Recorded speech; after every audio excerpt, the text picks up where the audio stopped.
नमस्कार बंधुरा आज के आमी एकदम नरम तुलतुले मुखे दिले मिलिए जाबे एमन एकटा टिफिन रेसिपि आपनादेर बानिये देखाबो। आशा करी ए टिफिन बानानो देखार पर आपनादेर भालो लागबे। तो रेसिपिटा करार जन्य सबार आगे लागबे आमादेर 1 काप उष्ण गरम दूध। दूधेर मध्य दिए दिलाम 1 चामच इस्ट और दिए देब 2 चामच चीनी। एबारे सबकिछु मिशिए एक ढाका दिए 5 मिनट रेखे देब। तो 5 मिनट हो गए ऊपर থেকে ঢাকাটা তুলে নিলাম। তুলে নিয়ে এর মধ্যে দিয়ে দিচ্ছি 2 কাপ ময়দা। এবারে ময়দার সঙ্গে এই দুধের মিশ্রণটা খুব ভালো করে মিশিয়ে নিতে হবে। তবে বন্ধুরা এই ময়দাটা কিন্তু মাখাতে হবে একটু নরম করে, খুব একটা শক্ত কিন্তু করা যাবে না।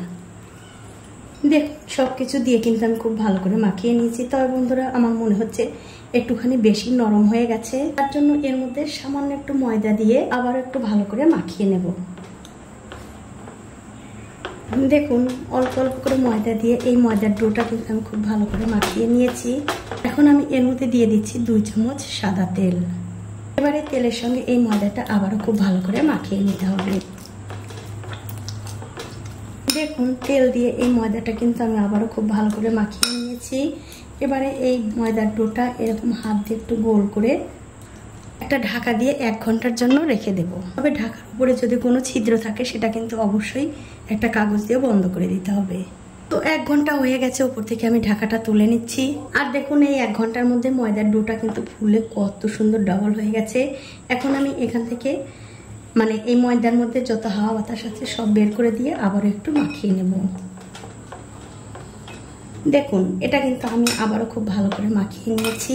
এখন আমি এখান থেকে একটু ছোট ছোট করে 4টে লেচি কেটে নেব। তো এই দেখুন 4টে লেচি কাটা হয়ে গেছে। এখন আমি এই লেচিগুলো হাত দিয়ে খুব ভালো করে সমান করে একটু গোল করে নেব। তা বন্ধুরা এই লেচিটা যদি হাতে লেগে যায় তাহলে কিন্তু হাতে সামান্য একটু ময়দা নিয়ে নেবেন। তো এই দেখুন একই রকম ভাবে কিন্তু আমি সবগুলো লেচি গোল করে নিয়েছি। এখন এই লেচিগুলো আমি বেলে নেব, তার জন্য সামান্য একটু ময়দা উপর দিয়ে ছড়িয়ে দিচ্ছি। তাহলে কিন্তু বেলার সময় এই লেচিটা বেলনির সঙ্গে লেগে যাবে না। দেখুন এটা কিন্তু আমি খুব সুন্দর করে বেলে নিলাম। তবে বন্ধুরা এটা কিন্তু খুব একটা পাতলা করা যাবে না, একটু মোটা করেই বেলতে হবে। দেখুন ঠিক এরকম করে। এবারে এটা যাতে দেখতে সুন্দর লাগে তার জন্য আমি একটু ডিজাইন করে দিচ্ছি। দেখুন কত সুন্দর ফুলের মতো হয়ে গেল। এখন আমি এর উপর দিয়ে একটু দুধ ব্রাশ করে দেব।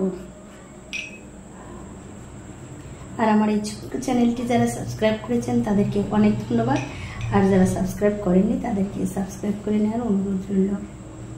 দেখুন দুধ কিন্তু আমি খুব ভালো করে ব্রাশ করে দিয়ে দিলাম। এখন আমি এর উপর দিয়ে দেবো একটু করে সাদা তিল, এতে করে দেখতে এই টিফিনটা ভীষণ ভালো লাগবে। দেখুন এটা কিন্তু হয়ে গেছে। এখন আমি এটা তুলে অন্য একটা প্লেটে রেখে দিচ্ছি। আর এই একই রকম করে কিন্তু আমি সবগুলোই বানিয়ে নেব। তো এই দেখুন এক এক করে কিন্তু আমি সবগুলোই বানিয়ে নিয়েছি। এখন আমি এগুলো ভেজে নেব।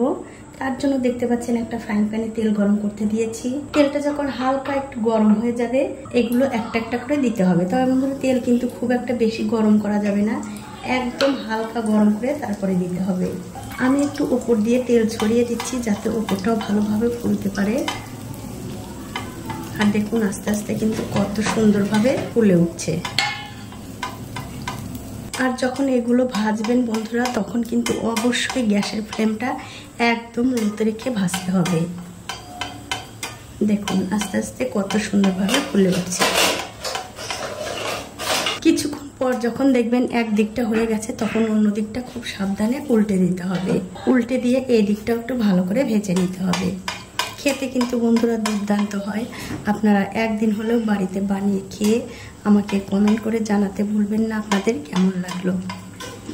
তো এই দেখুন বন্ধুরা এই টিফিনটা কিন্তু আমি উল্টে পাল্টে খুব সুন্দরভাবে ভেজে নিয়েছি। এটা কিন্তু ভাজা হয়ে গেছে, এটা আমি তুলে নিচ্ছি। এটা ভাজতে কিন্তু খুব একটা বেশি সময় লাগে না, 1 থেকে 1.5 মিনিটের মধ্যেই কিন্তু ভাজা হয়ে যাবে।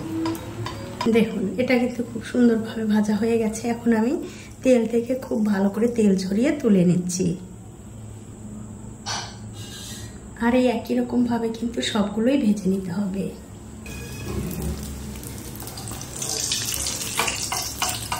তো এই দেখুন বন্ধুরা এক এক করে কিন্তু আমি সবগুলোই ভেজে নিয়েছি। এখন আপনাদের একটা ছিঁড়েও দেখাচ্ছি কতটা সুন্দর হয়েছে। দেখুন একদম কিন্তু নরম তুলতুলে, বাড়ির বাচ্চা থেকে বড় সবাই কিন্তু ভীষণ পছন্দ করবে। আর এই টিফিনটা খেতে বন্ধুরা কিছুই লাগবে না, শুধু মুখে আপনারা খেতে পারবেন। তো বন্ধুরা আমার আজকের এই টিফিন বানানোর রেসিপিটা আপনাদের কেমন লেগেছে? যদি ভালো লেগেই থাকে অবশ্যই একটা লাইক, কমেন্ট আর শেয়ার করতে ভুলবেন না।